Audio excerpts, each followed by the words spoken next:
the housing crisis.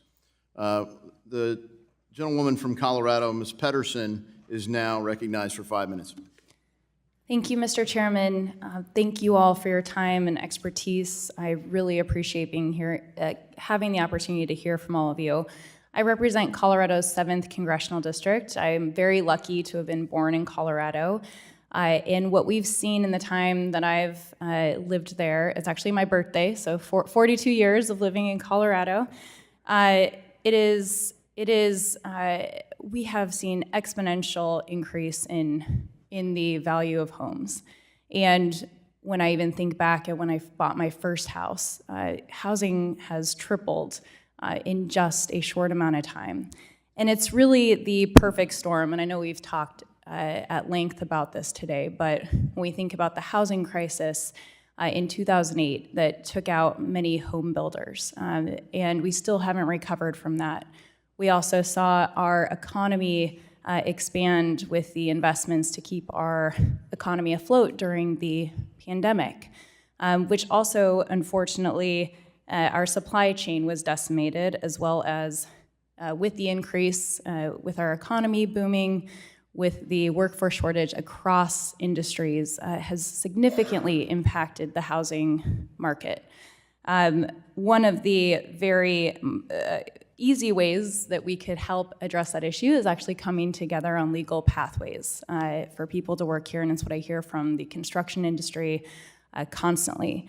But this is something that really hits home for me. I think that far too often people in Congress haven't had the personal experiences that so many people are struggling with. And I grew up in a home where my dad lost his house and faced homelessness. My mom was one of the very lucky people who actually qualified for Section 8, which saved her life. I've seen also family members who were forced to live on the streets because there was lack of access to housing and substance use disorder treatment. And so when we talk about if we don't pay the upfront costs of actually investing in this, it comes on the back end tenfold to our local government, state, and federal dollars. And so I want to thank you for highlighting that, Ms. Yentl, and want to just bring it back to specific policy ideas since we have limited time. So the YIMBY Act, Ms. Royster, thank you for calling that out as an important first step forward on actually having our local and state governments look at their restrictive land use policies.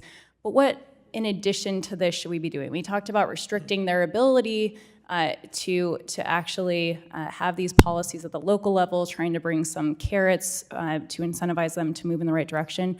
What specific policies for all of you, what can we do at the federal level beyond just general ideas to help support these local investments? So I'm glad to take the first response to that. Happy birthday, by the way. So we support the YIMBY Act. It's an important piece of legislation, and we think it should be enacted. We also think we can go further on requiring local communities to do more to remove restrictive local zoning, and we can do that by tying those requirements or incentives to federal dollars, and we should look outside of the housing dollars to big infrastructure dollars, the kind of dollars that more exclusive communities want to receive and would be more willing to make changes in order to do so. But also we need to expand subsidies to make homes affordable to extremely low-income people. And we should do that through expanding rental assistance to make it universally available to all households in need. We should preserve and build more housing that's affordable to extremely low-income people through programs like the National Housing Trust Fund. We should continue highly effective programs like emergency rental assistance to prevent evictions, prevent homelessness, and we should put forward robust and then enforce tenant protections to keep people stably housed. Thank you. I know we don't have a lot of time to get into this.